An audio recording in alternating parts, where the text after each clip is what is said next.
You shouldn't even be here, the officer barked, his voice sharp and dripping with disdain.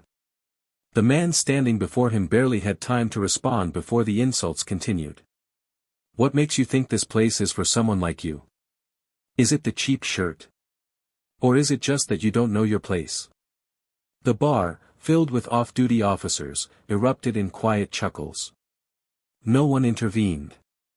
No one even looked uncomfortable.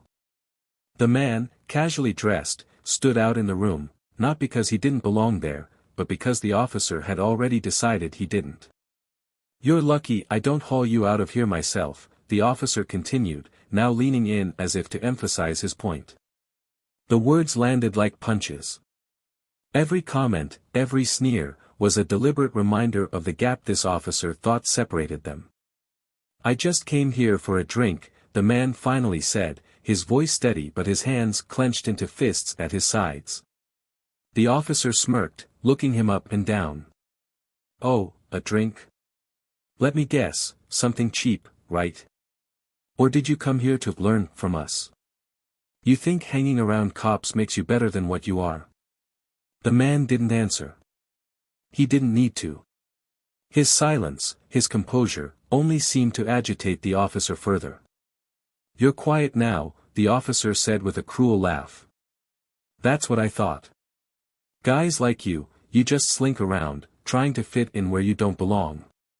But let me give you a piece of advice, buddy, this isn't your world. And no matter how much you try, you'll never be one of us.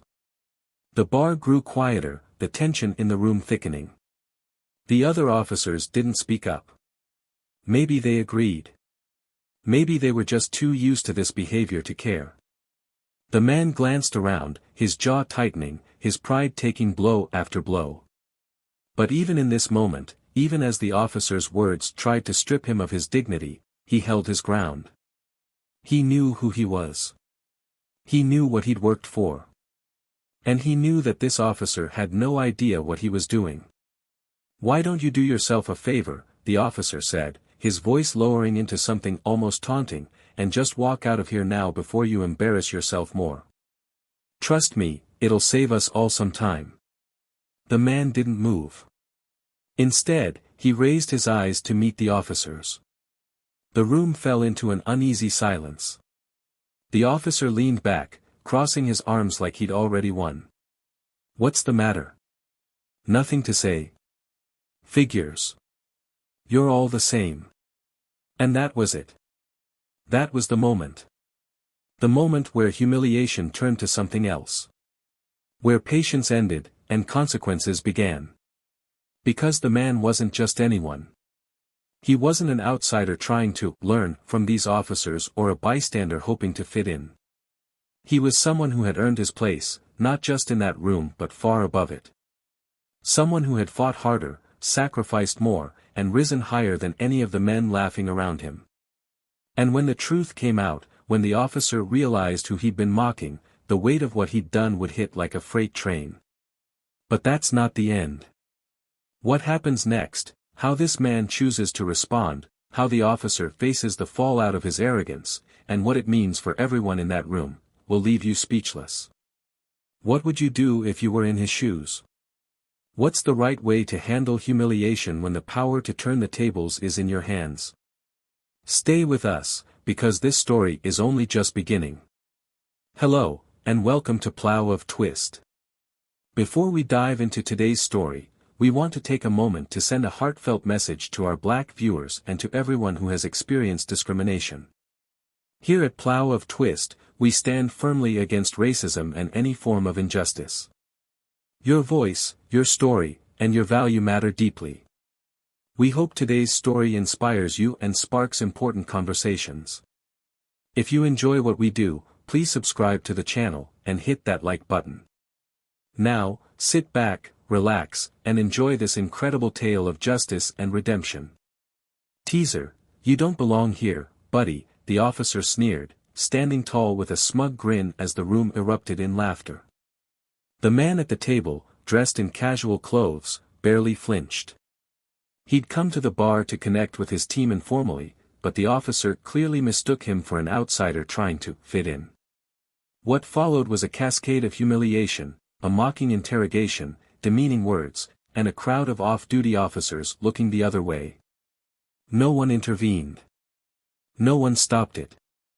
But when the truth came out, when the man finally stood and revealed his badge and title, the room fell silent. And the officer?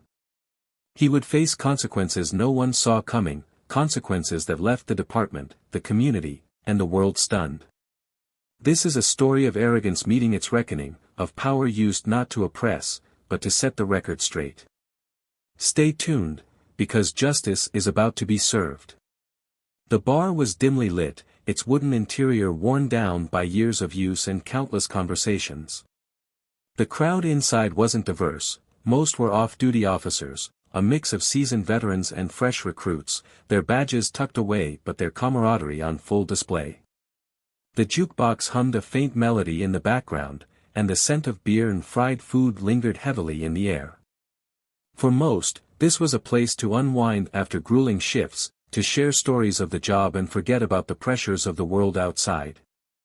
Sitting at one of the tables near the corner, Marcus Hayes adjusted his plain jacket and took a quiet sip of water. Marcus wasn't here for the atmosphere or even the drinks, he'd come to observe, to see firsthand the dynamics of the department's officers outside their uniforms. His position demanded that he stay informed, that he understand the people working under his authority, not just by their reports or conduct on duty but by who they were when the badges were off. He believed in leading by understanding, by connecting, even if it meant stepping into places where he might not be welcome. Marcus wasn't the kind of man who blended into a crowd. His broad shoulders and confident demeanor naturally commanded attention, but he had learned to temper that. Years of navigating difficult situations had taught him to choose when to assert his presence and when to simply watch. He wasn't in uniform tonight, but everything about him spoke of discipline.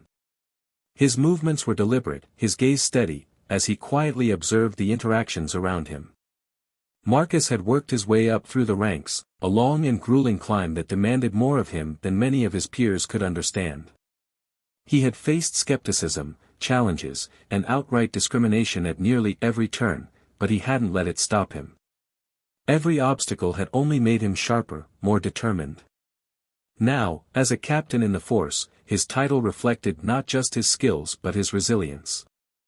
He had built a career on his integrity, refusing to let the ugliness of the world tarnish the principles he stood for. Across the room, Officer Greg Stanton leaned against the bar, his voice louder than most as he cracked jokes with a few colleagues. Greg was the kind of man who thrived on attention, his brash personality filling every space he entered. He carried himself with the confidence of someone who had never been challenged in ways that truly tested him. His years on the force had given him a certain authority, but his attitude had earned him a reputation among his peers. To some, he was a friend who knew how to lighten the mood.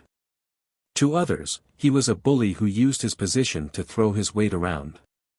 Greg's humor often veered into questionable territory, his remarks laced with the kind of undertones that many chose to ignore. Tonight was no different. With a beer in hand and a smug grin on his face, he spotted Marcus sitting quietly in the corner. Greg didn't recognize him, and that fact alone seemed to irritate him. Marcus didn't fit the mold of the usual patrons, and Greg's instincts, shaped more by bias than reason, quickly labeled him as an outsider. "Looks like someone wandered into the wrong place," Greg said loudly enough for his nearby colleagues to hear. A few of them chuckled uncomfortably, not wanting to get involved but unwilling to challenge him either. Greg's confidence grew as he took a step closer to Marcus's table, his posture exaggerated to assert dominance. "Hey, pal, you lost? Don't see many guys like you around here." Marcus didn't respond immediately, his calm gaze meeting Greg's with an unreadable expression. Years of experience had taught him to measure his reactions carefully, to let others reveal themselves before he decided how to respond. Greg, mistaking the silence for submission, pressed on. "You hear me, or what? This isn't exactly the kind of place you stroll into without a reason. What, you trying to prove something?" Greg's tone was dripping with condescension, and the room began to shift as more people took notice of the interaction.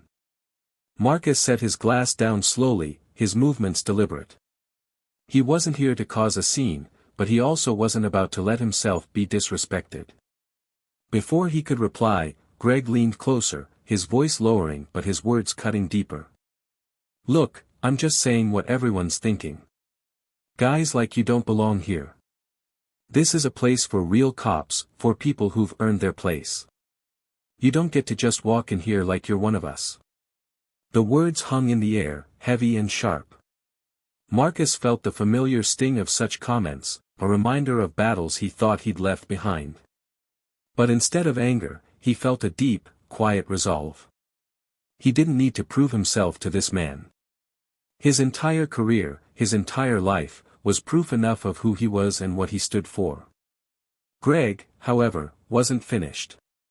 He straightened up and turned to the room, addressing the crowd as if he were the star of some performance. "You know what I think? I think people like him come around here because they want to feel like they belong, like they're part of something bigger than them. But the truth is, they'll never get it. They'll never be on our level." Marcus's jaw tightened, his patience wearing thin. He had dealt with men like Greg before, loud, insecure, and blind to their own flaws. He glanced around the room, noticing the way some of the officers avoided eye contact, their discomfort evident but their silence deafening. It was a scene he knew all too well, one that played out in different ways across countless spaces. Greg turned back to Marcus, his smirk widening as if he thought he'd won. "So why don't you do us all a favor and leave? Save yourself the embarrassment. Trust me, this isn't the place for you." Marcus held his gaze for a long moment, the room growing quieter as the tension thickened. Then, with a calmness that betrayed none of the emotions roiling inside him, he stood. His full height made Greg take a half step back, though he quickly masked it with a chuckle. Marcus looked around the room one more time, his eyes lingering on the faces of those who chose to look away. Then, without a word, he walked past Greg and toward the exit. As he stepped into the cool night air, Marcus allowed himself a moment to breathe. This wasn't over. He hadn't come here to be pushed out, to let someone like Greg dictate the terms of his presence. What Greg didn't realize, what none of them seemed to know, was who Marcus really was. And when the time came, when the truth finally surfaced, the balance of power would shift in a way none of them could have anticipated. Marcus would make sure of it. But for now, he would let them sit with their ignorance. After all, the weight of reality was often heavier than any words could be. The following day at the precinct was business as usual, or at least that's how it appeared on the surface. Officers moved through the building, briefing each other on assignments, shuffling papers, and exchanging casual conversation. For most, it was just another day. But for Marcus Hayes, the events of the previous night lingered in his mind. The humiliation, the disdain, the weight of the words spoken to him, it wasn't the first time he had faced something like this, but it cut deeper coming from within his own department. These were the people he was meant to lead, the ones he was tasked to trust. Yet, as he sat in his office, he couldn't shake the feeling that his presence here wasn't just unwelcomed, it was deliberately undermined. The faint knock on his door pulled Marcus from his thoughts. Before he could respond, the door opened, and Sarah Mitchell, one of the more junior officers in the department, stepped inside hesitantly. Sarah was young, ambitious, and sharp, qualities Marcus had come to respect in the few interactions they'd had. But today, she looked uneasy, her hands nervously gripping a folder. "Captain Hayes, I wanted to talk to you about something," she said, her voice low enough that it barely reached him across the desk. Marcus gestured for her to sit.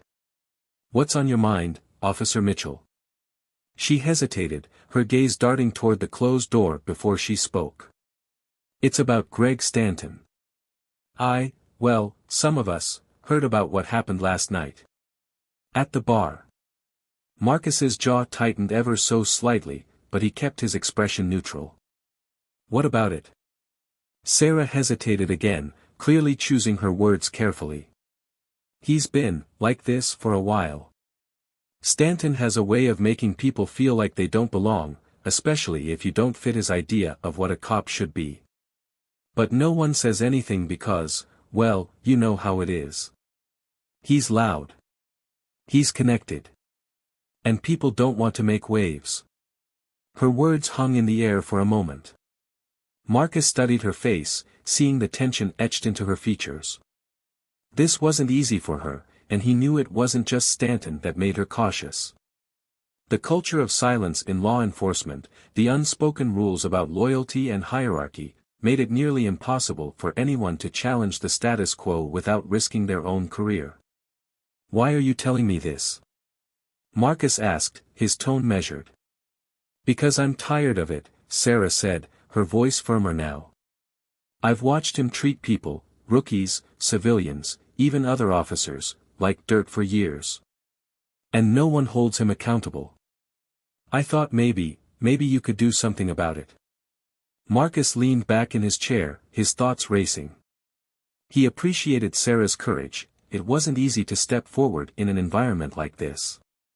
But her words only confirmed what he already suspected: Stanton wasn't just a problem for him.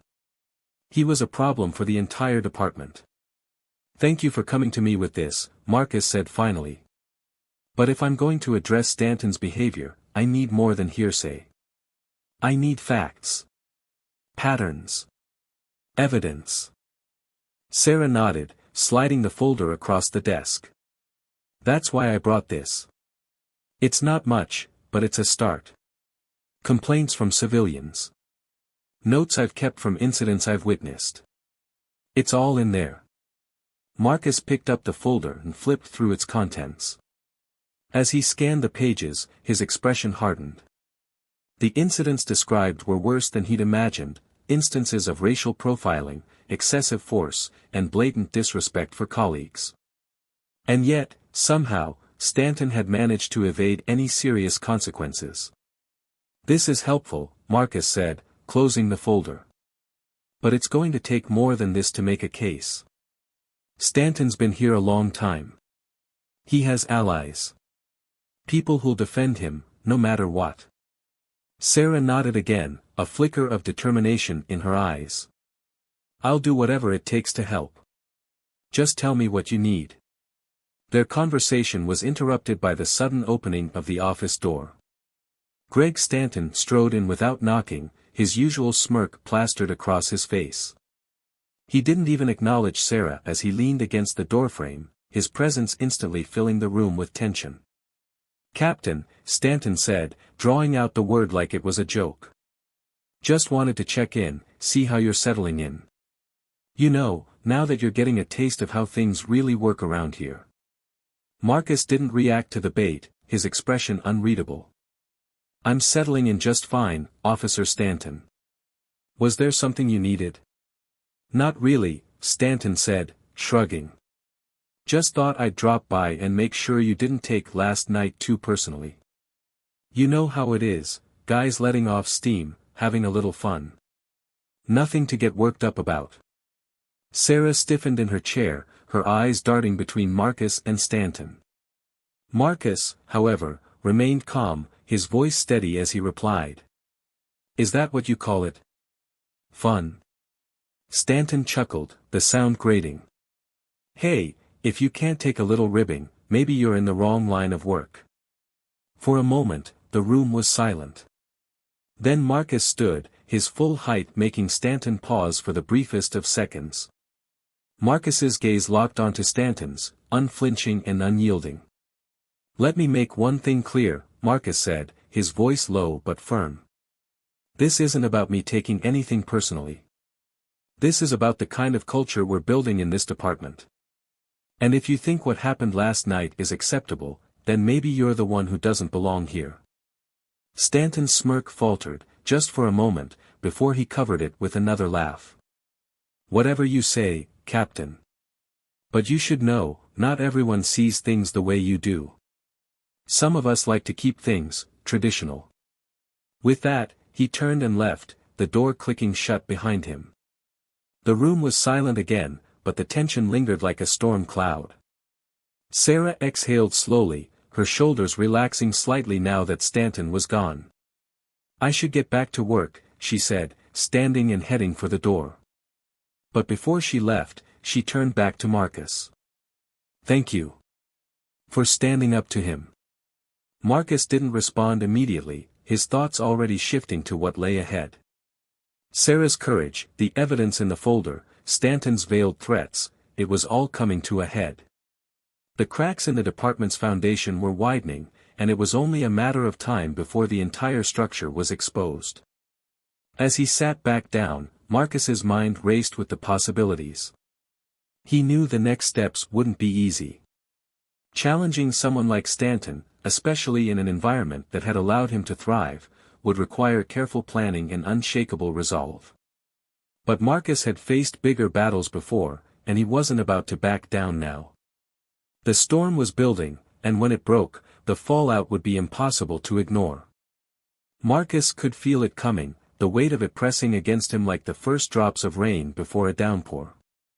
But he was ready. Because this wasn't just about him. It was about something much bigger, something worth fighting for. And Stanton? He had no idea what was coming. The precinct's conference room buzzed with quiet anticipation as officers shuffled into their seats, their conversations subdued and uncertain. A mandatory meeting called by Captain Hayes was unusual, especially one scheduled so suddenly. Some exchanged curious glances, while others avoided eye contact altogether, unsure of what was about to unfold. Greg Stanton strolled in last, his confidence unshaken, the smirk on his face suggesting that whatever this meeting was about, it wouldn't involve him. Marcus Hayes stood at the front of the room, his posture calm but commanding. He let the room settle before speaking, his voice cutting through the murmurs with quiet authority. Thank you all for coming. I won't take up much of your time, but what we need to discuss today is too important to ignore. His gaze swept across the room, landing briefly on Stanton, who leaned back in his chair, arms crossed, exuding a casual indifference. Marcus didn't linger. This moment wasn't about Stanton alone, it was about something far larger than one man's arrogance. Over the past few months, Marcus began, I've been reviewing patterns of behavior within this department, incidents that have raised questions about the culture we're fostering here. As officers of the law, we're not just enforcers of rules, we're examples to the community. And when we fail to hold ourselves accountable, we fail the very people we swore to protect. The room was silent now, the weight of his words settling over the gathered officers. Marcus allowed the pause, letting the gravity of the situation sink in before continuing. I want to make something clear, he said, his voice steady but firm. Accountability doesn't stop at the rank-and-file level.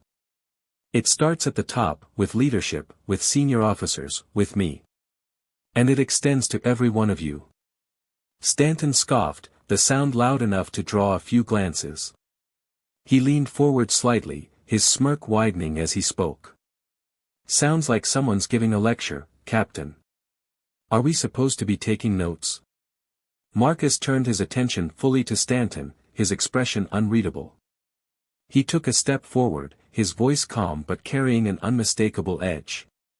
You seem to have a lot to say, Officer Stanton. Why don't you share it with the room? Stanton shrugged, his smirk unwavering. Just saying, this all sounds a little dramatic. We're cops, not saints. Things get messy sometimes. Maybe instead of pointing fingers, we should focus on doing the job. Marcus held his gaze, the room growing even quieter as the tension between them thickened. Doing the job, Marcus repeated, his tone deliberate. Is that what you were doing last night at the bar? When you singled me out, humiliated me in front of your colleagues, and made it abundantly clear that you don't see me, or people who look like me, as your equal? Stanton's smirk faltered, just for a moment, before he covered it with a laugh. Oh, come on, Captain. That was nothing. Just a little fun, like I said. No harm meant.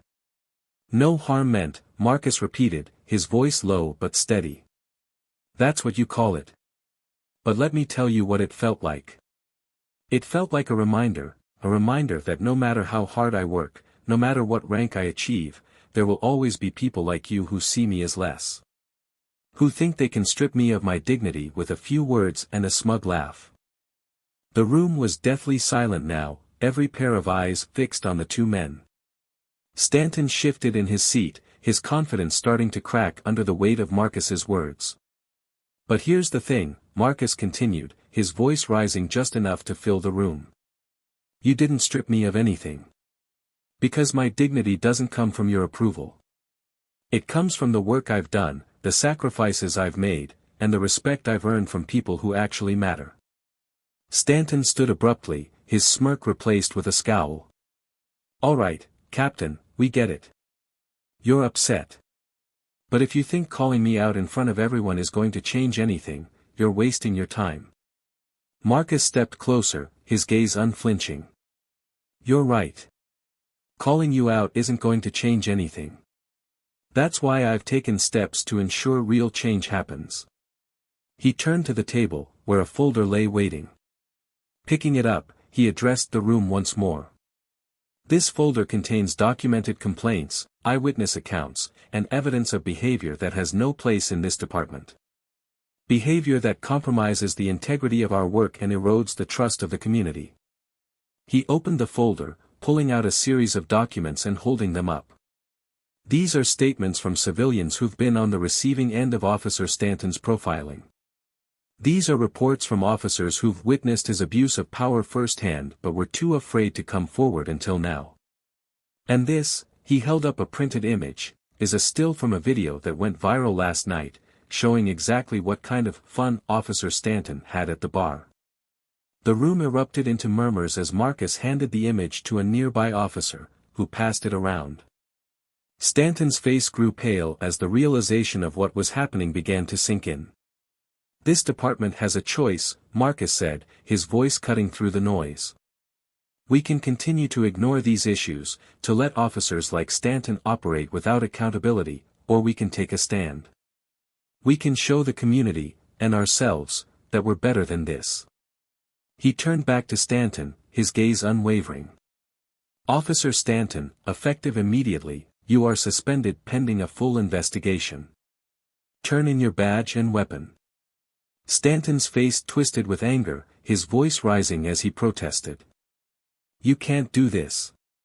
You don't have the authority. I do, Marcus interrupted, his voice calm but resolute. And I will. Because this isn't just about you, Stanton. It's about what you represent. And it's about ensuring that no one else has to endure what I endured last night, or what countless others have endured at your hands. Stanton's protests faded into stunned silence as the reality of his situation settled in.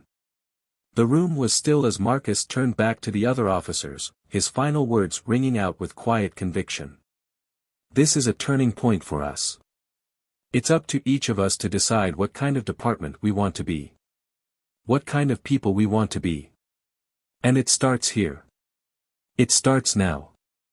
As Marcus walked out of the room, the weight of the moment followed him. The fallout would be significant, but he was prepared for it. Because this wasn't just a battle, it was a reckoning. And Marcus Hayes was ready to see it through. The air in the room was thick with tension as Marcus walked out, his steps measured but purposeful. Behind him, the murmurs among the officers grew louder, some in agreement, others in disbelief. Greg Stanton stood frozen, his fists clenched at his sides, his face a mixture of rage and humiliation. He wasn't used to being challenged, much less being held accountable in such a public way. For years, he had operated with impunity, and now, in a matter of minutes, it felt like his world had come crashing down around him. As the door to the conference room swung shut behind Marcus, Sarah Mitchell hurried to catch up with him. Her voice was quiet but insistent, the concern evident in her tone. Captain Hayes, that was intense. Do you think it'll stick? Will he really face consequences this time? Marcus glanced at her, his expression unreadable. It'll stick if we make it stick. This isn't just about Stanton. It's about showing everyone that no one is above accountability, no matter how long they've been here or how many friends they have in the department. Sarah nodded, but the unease in her eyes lingered. You know he's not going to take this lying down, right? He's going to fight it. Probably try to rally others against you. Marcus's jaw tightened, the weight of her words settling over him. He had no illusions about the challenges ahead. Stanton wasn't the type to go quietly, and there were undoubtedly others in the department who shared his mindset, even if they weren't as overt about it. But Marcus also knew he couldn't back down, not now, not when so much was at stake. Let him fight, Marcus said finally, his voice firm. I've fought harder battles than this before, and I'm not about to let someone like him intimidate me into silence. Before Sarah could respond, the sound of footsteps echoed down the hallway, followed by a sharp voice. Captain Hayes. Marcus turned to see Stanton storming toward him, his face red with anger. Behind him, a few other officers lingered in the doorway of the conference room, watching the unfolding scene with a mix of curiosity and apprehension. You think you can just humiliate me like that in front of everyone? Stanton spat, his voice rising. You think you're some kind of hero? That you're better than the rest of us? Marcus stood his ground, his gaze steady. This isn't about me being better than anyone. It's about holding you accountable for your actions. Something that should have happened a long time ago. Stanton let out a bitter laugh, his hands gesturing wildly as he spoke. Accountable? For what? For telling the truth. For saying what everyone else is too afraid to say. You don't belong here, Hayes. You never have. And no matter how much you try to change things, you'll never be one of us. The words hung in the air like a toxic cloud, but Marcus didn't flinch. Instead, he took a step closer, his voice low but filled with conviction. You're right about one thing, Stanton. I don't want to be one of you. Not if being one of you means turning a blind eye to injustice, to abuse of power, to the kind of behavior that tarnishes the badge we wear. This job isn't about ego or power trips. It's about serving the community and doing what's right. And if you can't understand that, then you're the one who doesn't belong here. Stanton's face twisted with fury, his voice shaking as he fired back. You think you're so righteous, don't you? But let me tell you something, Hayes. People like me built this department. We're the backbone of this place. Without us, there wouldn't even be a precinct for you to waltz into and play captain. Marcus didn't raise his voice, but the intensity of his words cut through Stanton's rant like a blade. And people like you are the reason why this department has lost the trust of the community. You're the reason why so many people look at us and see corruption instead of justice. If this department is going to survive, it needs to change. And that change starts now. For a moment, Stanton seemed at a loss for words, his bravado faltering under the weight of Marcus's resolve. But then he straightened, his voice dripping with defiance. You think you've won, don't you? You think one speech and a folder of complaints is going to bring me down? I've been here too long, Hayes. I've got connections. Friends. People who'll back me up no matter what.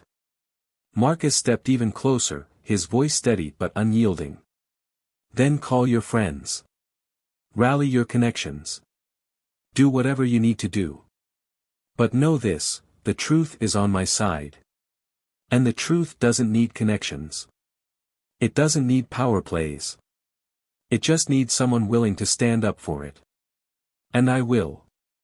Stanton glared at him, his jaw tight, his fists clenching and unclenching as if he were fighting the urge to lash out physically. But Marcus didn't waver. He held Stanton's gaze, unflinching, until the other man finally turned and stormed off, his footsteps echoing down the hallway. Sarah let out a breath she hadn't realized she was holding, her voice quiet as she spoke. That was intense. Are you okay? Marcus nodded, his expression softening slightly as he looked at her. I'm fine. This isn't the first time I've dealt with someone like Stanton, and it probably won't be the last. But we're making progress, Sarah. One step at a time. As they walked back toward his office, Marcus couldn't help but feel the weight of the day pressing down on him. The confrontation with Stanton had been necessary, but it was only the beginning. The road ahead would be long and fraught with challenges, but Marcus knew he couldn't afford to falter. Not now. Not when so much was on the line. Because this wasn't just about one man's ego or one department's culture. It was about justice, integrity, and the kind of legacy he wanted to leave behind. And no matter how hard Stanton fought, no matter how many obstacles were thrown in his path, Marcus Hayes was determined to see it through to the end. The precinct felt different in the days following Stanton's suspension. The usual hum of activity carried an undercurrent of tension, like an invisible fault line beneath the surface. Conversations were quieter, glances lingered longer, and a sense of uncertainty loomed over every interaction. For many, the confrontation in the conference room had been a wake-up call, a stark reminder that the unchecked power dynamics within their walls could no longer be ignored. But for others, it had only deepened their resentment, their sense of loyalty fractured by what they saw as a betrayal of one of their own. Marcus Hayes knew this shift wouldn't be easy. Change rarely was. As he sat in his office, poring over reports and preparing for what would undoubtedly be an uphill battle, he couldn't shake the feeling that this was just the beginning.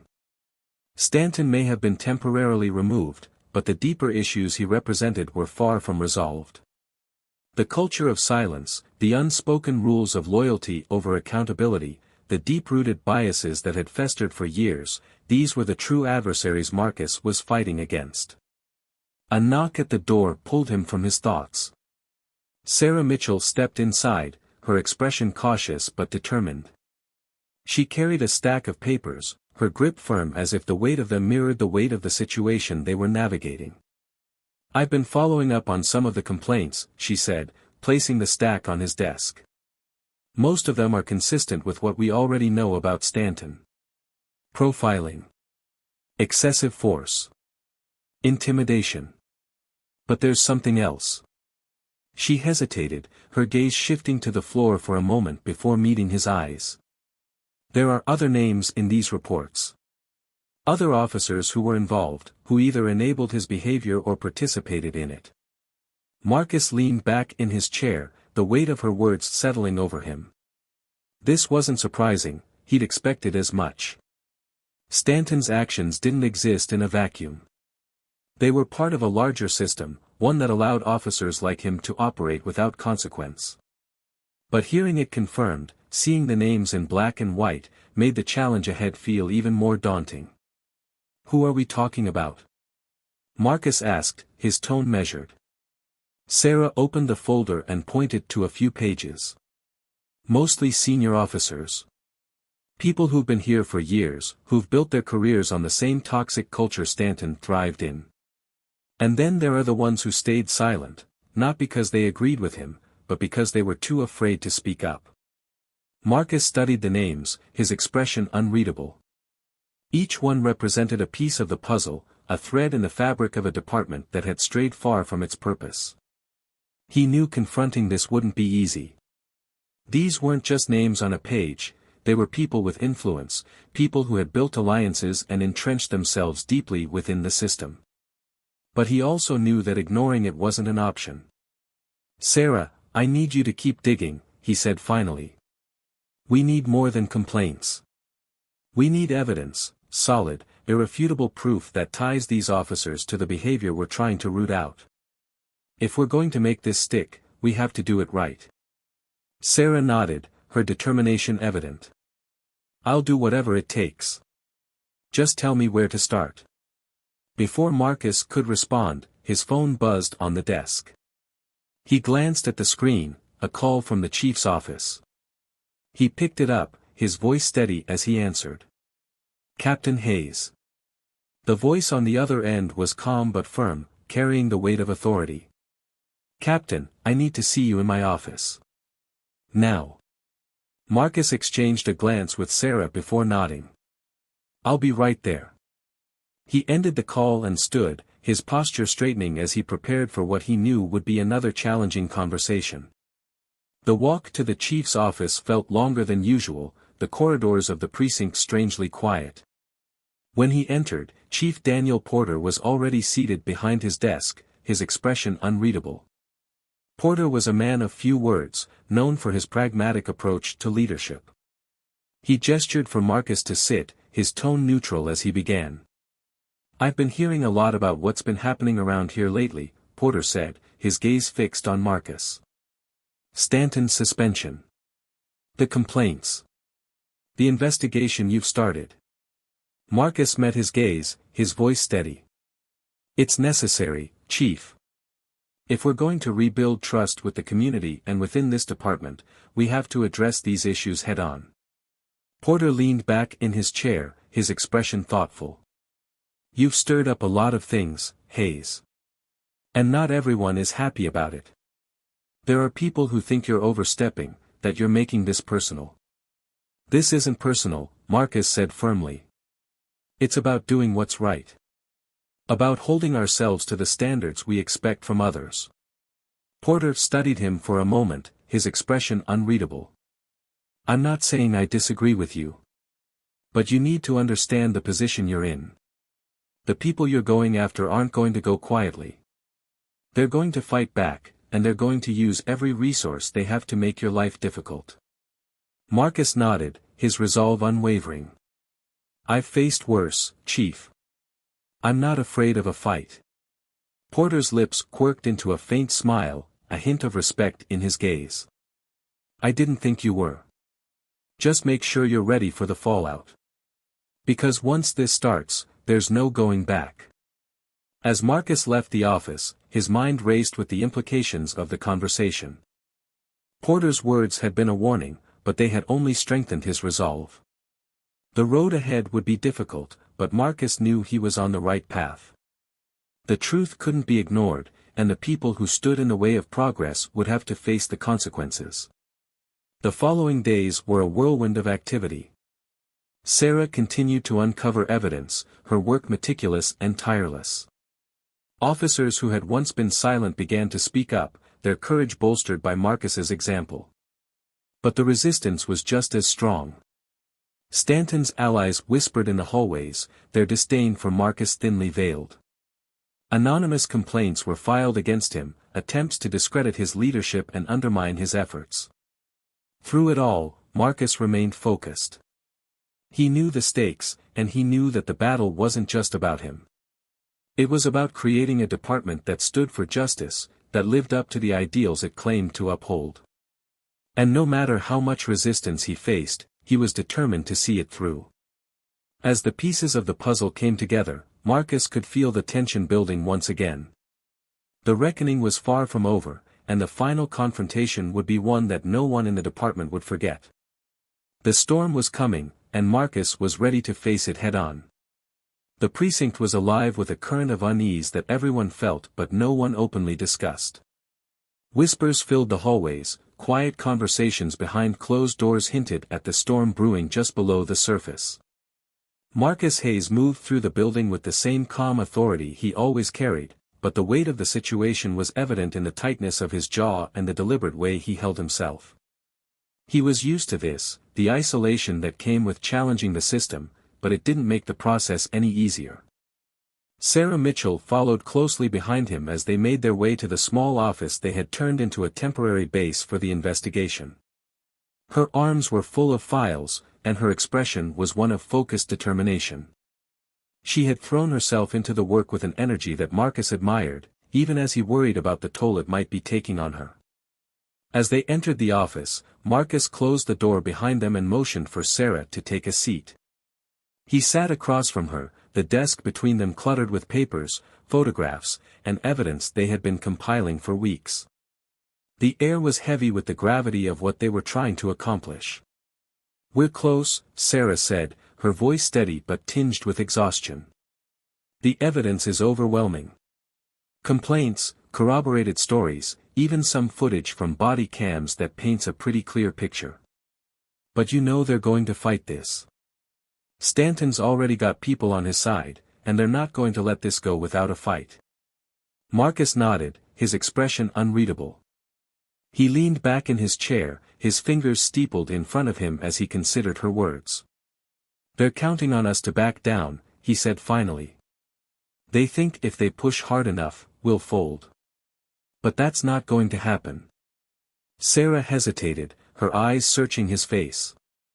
Are you sure about this? I mean, I'm with you all the way, but this could get ugly. For both of us. It's already ugly, Marcus replied, his voice firm but not unkind. What Stanton represents, what his allies are trying to protect, it's been ugly for a long time. We're just shining a light on it. Before Sarah could respond, there was a sharp knock at the door. Both of them tensed, the momentary silence between them heavy with anticipation. Marcus stood and opened the door to find Officer Ramirez standing there, his expression guarded but his eyes betraying a hint of nervousness. Captain Hayes, Ramirez said, his voice low. Can I have a word? Marcus stepped aside, motioning for Ramirez to enter. Sarah gathered some of the papers from the desk, making room as Ramirez hesitated just inside the doorway. He glanced at her, then at Marcus, before finally speaking. I've been thinking about what's been happening, Ramirez began, his voice uneven. About Stanton. About everything. And I can't keep quiet anymore. Marcus exchanged a quick glance with Sarah before turning his full attention to Ramirez. What do you want to tell us? Ramirez hesitated, his hands fidgeting at his sides. I've worked with Stanton for years, he said finally. I've seen the way he talks to people, the way he handles situations. At first, I thought it was just his style, you know. A little rough around the edges. But it's more than that. He crosses lines we're not supposed to cross. Marcus's voice was steady as he asked, why are you coming forward now? Ramirez's shoulders slumped slightly, as if the weight of the question had finally caught up with him. Because I've stayed quiet too long. I've seen what happens when people try to speak up, how they get pushed out or punished. But after what you did in that meeting, after you stood up to him, it made me realize that staying silent makes me complicit. And I can't do that anymore. Sarah's voice was soft but firm as she asked, do you have specific incidents you can share? Things you've witnessed or been a part of? Ramirez nodded, his face pale but resolute. Yeah. There's one in particular. A traffic stop a couple of months ago. Stanton pulled over this guy, black, mid-30s, driving a nice car. He didn't do anything wrong, but Stanton was convinced he was up to something. He made him get out of the car, searched him, humiliated him right there on the side of the road. And when the guy protested, Stanton threatened to arrest him for resisting. Marcus's jaw tightened, the anger simmering just beneath the surface. Did anyone else witness this? Ramirez nodded again. Yeah. A couple of us were there. We knew it was wrong, but Stanton, he has this way of making you feel like you don't have a choice. Like if you say anything, you're the next target. Marcus leaned forward, his voice low but intense.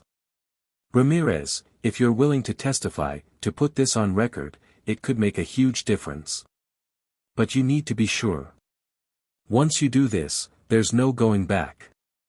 Ramirez's gaze met Marcus's, and for the first time, there was a flicker of something stronger than fear in his eyes. I'm sure, he said. It's time someone did the right thing. Marcus nodded, a small but genuine smile breaking through the tension. Thank you, Ramirez. This takes courage. More than most people realize.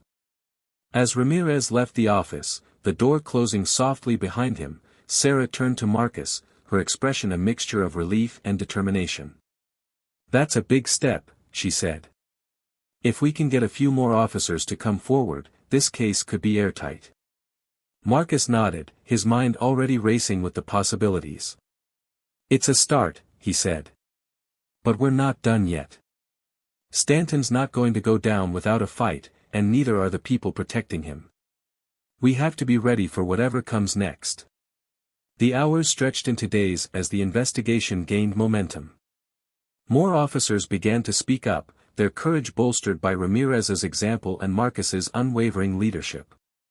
The evidence against Stanton and his allies continued to grow, painting a damning picture of a culture that had been allowed to thrive unchecked for far too long. But with each step forward, the resistance grew stronger. Anonymous threats appeared in Marcus's mailbox, whispers of retaliation spread through the precinct, and the pressure to back down became almost palpable. Yet through it all, Marcus remained steadfast. He knew the road ahead would be difficult, but he also knew that the stakes were too high to turn back now.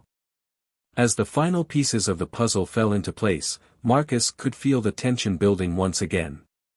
The confrontation with Stanton had been only the beginning. The real battle was yet to come, and Marcus was ready to face it head-on. For the truth, for justice, and for the future of the department he had dedicated his life to, he would see this through to the end. The precinct felt like a pressure cooker ready to burst. Conversations had become more cautious, alliances more apparent. Some officers rallied quietly around Marcus Hayes, recognizing his unwavering commitment to justice as an opportunity to finally bring about change. Others, loyal to Stanton or simply afraid of what the investigation might unearth, did their best to undermine him. The air was heavy with tension, each day feeling like another step closer to an inevitable collision. Marcus sat in his office, reviewing the latest statements Sarah Mitchell had compiled. More officers had come forward, and their accounts painted an even clearer picture of Stanton's misconduct and the toxic culture he perpetuated. But while the walls were closing in on Stanton, Marcus couldn't ignore the toll the battle was taking on those around him. Sarah looked visibly drained, the long hours and emotional weight of the case leaving their mark. Ramirez had grown quieter, more withdrawn, his newfound resolve tempered by the anxiety of stepping into the spotlight. Marcus himself carried the weight of it all with stoic determination, but even he wasn't immune to the whispers, the side glances, the subtle threats that reminded him how deeply entrenched the resistance was. As he finished reading the latest report, a knock at his door broke the silence. Sarah entered, her expression a mix of urgency and hesitation. She closed the door behind her and leaned against it, her arms crossed tightly. "We've got a problem," she said, her voice low. "Stanton's been meeting with his lawyer. Word is, he's planning to countersue the department for defamation. He's saying this whole investigation is a personal vendetta against him." Marcus exhaled slowly, his jaw tightening. He had expected Stanton to push back, but the brazenness of the move still rankled him. "And what's the department's position on this?" he asked, though he already suspected the answer. Sarah hesitated, her gaze dropping to the floor for a moment before meeting his eyes. "The higher-ups are getting nervous. Some of them are questioning whether this is worth the fight. They're worried about the backlash, the optics." Marcus leaned back in his chair, his fingers steepled as he considered her words. "It's not about optics. It's about doing what's right. And if they can't see that, then they're part of the problem." Sarah nodded, her voice soft but firm. "I know. And I think most of the people in this precinct know it too. But Stanton's got allies, and they're doing everything they can to make you look like the bad guy. They're digging into your record, trying to find anything they can use against you." Marcus's gaze hardened, his voice steady but laced with frustration. "Let them dig. My record's clean. I've got nothing to hide." Sarah's expression softened, a hint of admiration in her eyes. "That's what makes this so infuriating. They can't touch you on the facts, so they're trying to twist the narrative. Making it about you instead of about Stanton." Marcus stood, his presence commanding as he moved to the window and looked out over the precinct parking lot. "Let them try. The truth is on our side, and the evidence speaks for itself.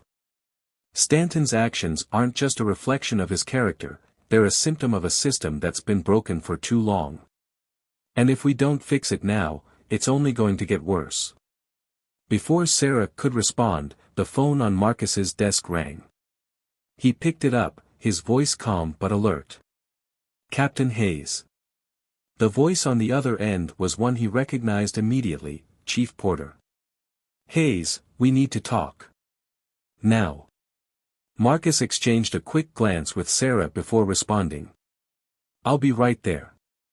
He hung up and grabbed the folder of evidence from his desk, his expression unreadable as he turned to Sarah. "Stay here and keep working on the statements. I'll let you know what happens." The walk to the chief's office was tense, each step echoing in the quiet hallway. When Marcus entered, Porter was already seated behind his desk, his expression as serious as Marcus had ever seen it. He motioned for Marcus to sit, but the captain remained standing, his posture straight and unyielding. "What's this about, Chief?" Marcus asked, his voice steady. Porter leaned back in his chair, his gaze sharp. "I've been getting calls. A lot of calls. Stanton's lawyer, city officials, even some community leaders. They're all saying the same thing: this investigation is tearing the department apart." Marcus's jaw tightened, but he kept his voice calm. "The department was already fractured, Chief. This investigation didn't create the problem. It's exposing it." Porter's expression didn't change, but there was a flicker of something in his eyes, respect, perhaps, or maybe frustration. "You're not wrong," he said finally. "But there's a lot of pressure to find a way to resolve this without more fallout. People are starting to question whether it's worth it." Marcus stepped closer, his voice firm but not raised. "It's worth it. If we let this go, if we sweep it under the rug like everything else, we're telling every officer in this department that they can get away with anything. We're telling the community that their trust means nothing to us. Is that the message we want to send?" Porter sighed, his shoulders slumping slightly. "You're not wrong," he repeated. "But you're walking a fine line, Hayes. If this backfires, it's not just your career on the line. It's the reputation of the entire department." Marcus didn't hesitate. "Then let it backfire. I didn't take this job to protect my career. I took it to do what's right. And if that means risking everything to fix what's broken, then so be it." For a long moment, Porter said nothing. Then he nodded, a hint of a smile breaking through his stern expression. "You've got guts, Hayes. I'll give you that. Just make sure you know what you're doing." Marcus left the office with a renewed sense of purpose, but also with the weight of Porter's words lingering in his mind. The stakes were higher than ever, and the consequences of failure loomed large. But as he returned to his office and looked at the stack of evidence waiting on his desk, he knew there was no turning back. This wasn't just about Stanton anymore. It was about the kind of department they wanted to build, the kind of legacy they wanted to leave behind. And no matter how hard the fight became, Marcus was determined to see it through to the end. The courtroom was silent as the final verdict was read. Greg Stanton sat at the defense table, his jaw clenched, his usual smirk nowhere to be seen. The judge's voice was clear and deliberate, each word hammering home the consequences of his actions. Stanton had been found guilty of misconduct and abuse of power, his suspension made permanent, and the court ordered an investigation into every case he had been involved in. For a man who had thrived on intimidation and unchecked authority, it was a shattering blow.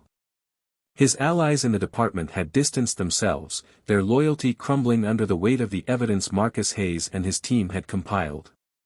Stanton's fall was complete, and the arrogance that had once defined him was now replaced by a quiet, seething bitterness. For Sarah Mitchell, the outcome felt like vindication. She had poured countless hours into uncovering the truth, her relentless determination shining a light on the darkest corners of the department. But while she felt pride in the work they had accomplished, she also felt the weight of what still lay ahead. Change wasn't something that happened overnight. It would take time, effort, and a continued commitment to holding people accountable. Still, as she stood outside the courtroom, watching Marcus address the media with his calm, steady presence, she allowed herself a moment of hope. They had taken the first step, and that was enough for now. Marcus Hayes stood tall as he faced the cameras, his voice measured but resolute. He spoke not about the victory over Stanton but about the work that still needed to be done. He acknowledged the courage of those who had come forward, emphasizing that their bravery was the cornerstone of this progress. He didn't shy away from addressing the department's failures, instead pledging to rebuild trust through transparency and accountability. The reporters pressed him with questions about the backlash he had faced, the threats against his career, but Marcus remained focused. This wasn't about him. It was about the people he served and the kind of future he wanted to build. In the weeks that followed, the ripple effects of the case were felt throughout the department. Officers who had remained silent began to find their voices, inspired by the example set by Marcus and Sarah. Policies were reviewed, training programs implemented, and a new culture of accountability began to take root. It wasn't perfect, change rarely was, but it was a start. For Marcus, the victory wasn't in the headlines or the public praise. It was in the quiet moments, the conversations with officers who now saw their roles differently, the community members who began to rebuild their trust in the badge. As for Stanton, his world had become unrecognizable. Stripped of his position and authority, he was left to face the consequences of his actions without the shield of his badge. The once confident man who had commanded fear and respect now found himself alone, his allies turning their backs on him, his name synonymous with disgrace. For Stanton, there was no redemption, only the slow, painful realization of the damage he had caused, to others and to himself. Marcus, however, had gained something far more valuable than vindication. He had earned the respect of those who mattered most, the officers who looked to him for guidance, the community that saw him as a symbol of hope, and perhaps most importantly, himself. He had stood firm in the face of immense pressure, refusing to compromise his principles, and in doing so, he had not only changed the trajectory of his department but also reminded himself of why he had chosen this path in the first place. Reflecting on the journey, Marcus understood that this was only the beginning. The work of rebuilding trust, of fostering a culture of integrity and justice, was ongoing. But for the first time in a long time, he felt optimistic about what lay ahead. The road was long, but it was one worth traveling. This story isn't just about Marcus Hayes or Greg Stanton. It's about the choices we all face when confronted with injustice. Do we stay silent and let it persist, or do we take a stand, knowing the risks but believing in something greater? It's a reminder that true change requires courage, not just from leaders, but from every one of us. What would you do in Marcus's place? Would you have the strength to stand firm, to fight for what's right, even when the odds are against you? Let us know in the comments what you think about this story. How does it resonate with you? Have you ever been in a situation where you had to make a difficult choice for the greater good? We'd love to hear your thoughts. Thank you for joining us on this powerful journey. If you enjoyed this story and want to hear more tales of resilience, justice, and unexpected twists, don't forget to subscribe to Tales of Twist.